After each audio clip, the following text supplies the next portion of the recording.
bonjour. Bonjour, bonjour, bonjour. Ça va ce matin? Bienvenue, la caméra elle est là. Et moi je regarde là-bas, c'est normal, je me regarde dans le reflet. Bon, comment ça va ce matin? Ça va bien? Bon alors, Angélique ce matin, déracine des autres à l'écoute de soi, comme d'habitude, petite vidéo ce matin, j'avais envie de parler psychogénéalogie, j'avais envie de parler génosociogramme. Génosociogramme. Donc, j'avais déjà fait une vidéo au tout début, quand j'ai commencé, quand j'ai voulu faire découvrir un peu mon activité. C'est une vidéo très courte où j'expliquais vite fait. Parenthèse, il y a des petits gens qui sont en train, des cantonniers qui sont en train de gratter les caniveaux là-bas derrière, dans la rue. Si vous entendez, moi on les entend. Voilà, ça fait du bruit, c'est comme ça. Donc le génosociogramme, c'est cet arbre. C'est cet arbre qui nous sert de support, c'est cet outil premier qui nous sert de support dans la pratique de la psychogénéalogie. Je rappelle un petit peu pour ceux qui se disent, mais ou qui débarquent, hein, qui se disent, oh, qui c'est celle-ci, qu'est-ce qu'elle nous raconte? La psychogénéalogie, c'est partir à la découverte de son histoire, pour essayer de comprendre les schémas répétitifs, pour essayer de comprendre les blocages de sa famille, pour essayer de comprendre un petit peu qu'est-ce que l'ancien nous impacte, nous, dans notre vie de tous les jours. Parce qu'il y a des choses qui peuvent nous impacter, des choses anciennes. D'accord, ça peut être aussi bien des habitudes, une façon d'avoir été élevé, des valeurs qu'on nous a données, des schémas de répétition dans la manière de vivre, tout ça. Les secrets, enfin tout un tas de choses. Vous tapez sur internet psychogénéalogie ou alors www.angeliqueferreira.com et vous verrez dessus, il y a tout, je vous explique en détail ce que c'est. Et donc, cet arbre, donc c'est comme un arbre généalogique qu'on l'appelle le génosociogramme, il nous permet un petit peu de regarder la famille d'une manière différente. Vous voyez, c'est comme si, en fait, on voyait sa famille autrement. Et donc, on y inscrit dessus les dates de naissance, les dates de conception, les dates de mort, les noms, les prénoms, tous les prénoms, s'il y en a. On essaye d'aller jusqu'à au moins la 4e génération pour pouvoir travailler concrètement. Alors, on peut quand même travailler sur sa famille si on n'a pas toutes les infos, ou si on n'est qu'à 2-3 générations, mais l'idéal, 4 générations, c'est quand même bien, c'est quand même pas mal, ça nous permet de situer vachement plus les impacts pour nous aujourd'hui. Donc, on va y inscrire les métiers, on va y inscrire les morts, on va y inscrire les accidents, les chocs, les secrets, les secrets, si on pense qu'il y a une notion de secret, parce que le but c'est de partir à l'enquête, hein, c'est mettre cette redingote de détective, de Colombo, pour essayer un petit peu de voir un peu ce qu'on peut en tirer, ok? Alors moi je l'ai fait d'une manière très personnelle. Alors ça je l'avais déjà expliqué dans la première vidéo que j'avais fait. J'ai mis beaucoup de couleurs, j'ai mis des photos, voilà, j'ai mis tout un tas de choses. Alors moi je suis là pour ceux qui me cherchent. Tournez toujours en bas et on fait en montant. Là c'est les parents, les grands-parents et les arrière-grands-parents que je n'ai jamais connus, qui sont là-bas. Alors il y a la lignée paternelle de ce côté, la lignée maternelle ici, avec la photo de ma maman ici. Donc moi je dépends essentiellement de ce côté-là, puisque je suis number 2, je suis deuxième. Le deuxième est beaucoup plus rattaché à la maman, le premier est beaucoup plus rattaché au papa. Et le troisième est rattaché aux deux. Voilà. Donc moi je suis plutôt du côté maternel, donc je me suis concentrée essentiellement là-dessus. Donc j'ai mis les photos de mes grands-parents sont ici, j'ai mis leurs enfants, j'ai pas mis les gendres et les brus, je les ai pas marqués, parce que pour moi ça résonne pas. J'ai mis les prénoms, j'ai mis notamment la signification du prénom. Et pour vous expliquer un petit peu, par exemple, je me suis rendu compte que dans notre famille, les prénoms sont très à consonance religieuse. Très à consonance religieuse. J'ai mis également les métiers, tac, tac, tac, les métiers féminins, parce que moi, je ressentais au fond de moi que j'étais plus rattachée au féminin, à la lignée féminine de ma famille. Donc, les métiers, hop, on s'aperçoit que les métiers sont très communs à toutes, elles font à peu près toutes le même métier. Au niveau des études, on peut aussi mettre les études que chaque membre de la famille a fait, comme ça on peut voir s'il y a une coupure dans les études. Si on se rend compte que ça n'a pas été plus loin que le certificat d'études, par exemple, à l'époque, et que nous, aujourd'hui, on se rend compte qu'on n'a pas pu aller très loin, nous non plus, dans les études, on peut se rendre compte que ça peut venir de là, de nos parents ou de nos grands-parents. Ça peut être ça aussi. J'ai également noté, alors les passions, les passions. Voilà, s'il y en a qui... moi, je vois mes grands-parents, ils sont espagnols, hein, donc par exemple, les fleurs. Ma grand-mère, elle adore les fleurs. Elle a beaucoup de fleurs chez elle, et quand on se rencontre en Espagne, notamment à Séville, quelle est la coutume? C'est d'avoir les patios fleuris. C'est quelque chose qu'elle a ramené de là-bas. Alors on peut mettre toutes les us et coutumes hein, de l'ethnie dont on dépend, parce que ça peut avoir aussi...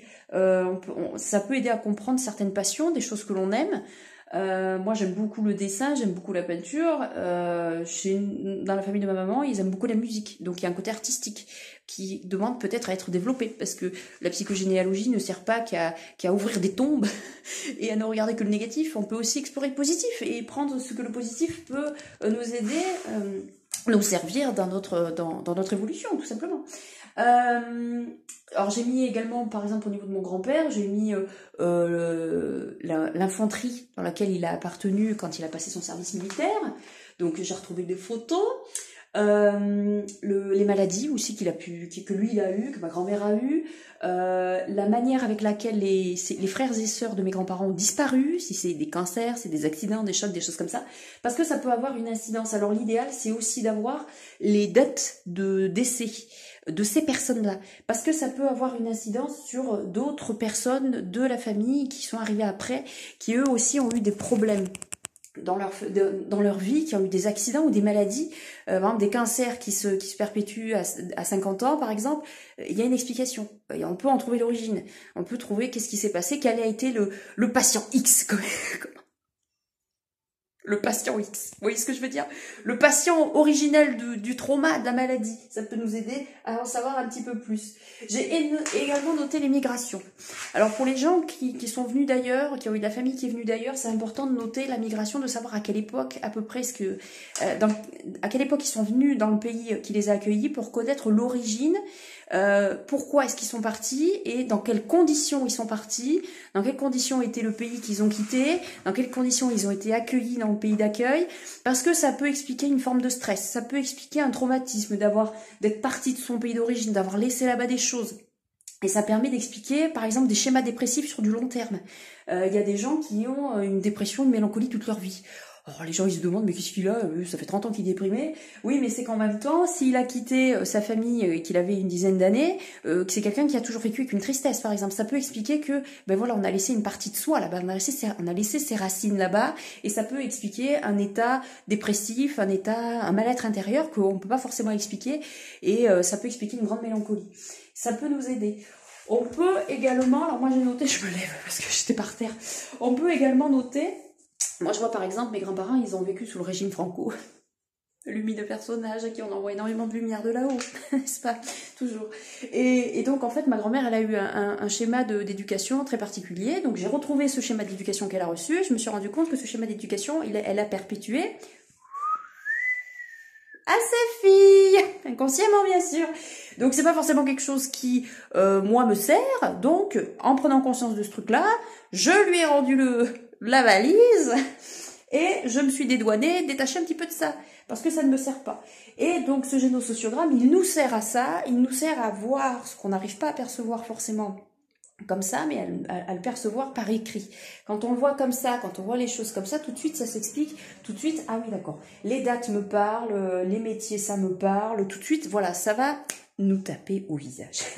Alors je veux aussi vous montrer d'autres choses que j'ai, parce que, alors le génosociogramme, il avance, moi j'avance avec lui au fur et à mesure. J'avance tout le temps avec lui. J'avance tout le temps avec lui parce que... Je pose un peu le téléphone. J'avance tout le temps avec lui parce que moi j'ai l'impression que c'est quelque chose qui va me servir encore pendant quelques temps dans mon quotidien. Il y a des moments où je sens que je peux avoir de nouvelles informations sur mon parcours, sur le parcours de ma famille, et ça va demander à être libéré. Donc, paf, je le note. Alors je vais vous donner un exemple. Hein. Par exemple, l'autre jour, je me suis posé la question des lieux où j'ai habité. On y va, on va voir. Alors, regardez, j'ai fait une petite liste, je l'ai notée là. Elle est là, cette petite liste. Ok. Donc, le lieu de naissance. Je suis née dans une clinique qui s'appelle la clinique Saint-Damien. Mais qui était-il, ce Saint-Damien? Alors, j'ai regardé un petit peu. Donc, je me suis rendu compte que c'était un guérisseur, que c'était un personnage qui avait... C'était le saint patron des pharmaciens. Et donc, ce personnage, en fait, il faisait jamais... payer ses services. C'était un guérisseur. Lui et son frère, Saint-Côme, ils faisaient jamais payer leurs services. Donc c'était des gens qui s'occupaient de la charité de tout le monde, qui prenaient en charge un peu la misère du monde, mais gratis. Voilà. Donc on avance un petit peu, et en 90, j'ai vécu dans un endroit qui s'appelle un hospice. Un hospice, c'est quoi un hospice? Un hospice, c'est un établissement qui est fait pour recevoir les gens miséreux, les gens qui sont malades et qui n'ont pas un sou. Donc on s'occupe d'eux, pareil, on est un petit peu dans cette consonance religieuse, d'accord? En 2006, j'ai vécu, alors dans ma vie d'adulte, hein, j'ai vécu dans un ancien monastère religieux dans une autre ville, pareil, toujours en lien avec la religion, c'était un endroit qui s'appelait la maison des sœurs des gardes-malades, par exemple. Une fois de plus, on est encore, j'ai vécu 1 an ou 2, je sais plus là-dedans, dans cet endroit. Donc une fois de plus, un endroit en lien avec la religion, en lien avec la guérison, en lien avec la charité, en lien avec la pauvreté. Et en 2019, je vis aujourd'hui dans un ancien hôpital religieux, bien sûr tenu par de belles religieuses, ma foi. Et donc, du coup, ben voilà, une fois de plus, c'est quelque chose qui me suit, vous comprenez? Alors, c'est quoi qui me suit? Qu'est-ce qui me suit? Eh ben, la charité, la pauvreté, le vœu de ne pas faire payer, le vœu de ci, le vœu de là. Donc, quelque chose qui, finalement, ne me sert pas aujourd'hui, parce qu'aujourd'hui, on est dans une époque où, justement, on a besoin de matérialité, on a besoin d'abondance sous toutes ses formes. Donc ça, c'est quelque chose, quand j'en ai pris conscience, quand je l'ai écrit, j'ai percuté. C'est quelque chose qui m'a toujours parlé. Hein. Et du coup, paf, eh ben, je l'ai noté, puis j'ai fait un acte de déprogrammation pour me sortir ce truc-là. J'ai laissé infuser quelques jours. Alors moi, je fonctionne avec les rituels, j'ai fait une cérémonie pour ça. Et ben voilà, aujourd'hui, des choses se sont débloquées et je sais que je vais partir d'ici pour une vie meilleure, enfin pour une vie autre surtout. Bon, alors sur ce coup-là, je vais rester là par rapport à cette vidéo sur le génogramme. Je vais inscrire sur les réseaux sociaux, sur Instagram et sur Facebook, un petit peu comment est-ce qu'on développe ce truc-là, comment on le construit. Je vais mettre les grandes lignes, je vais pas tout mettre, parce qu'il y a beaucoup à savoir quand même. Je vais vous mettre les grandes lignes pour que vous puissiez peut-être vous, chez vous, commencer à le faire si vous avez envie.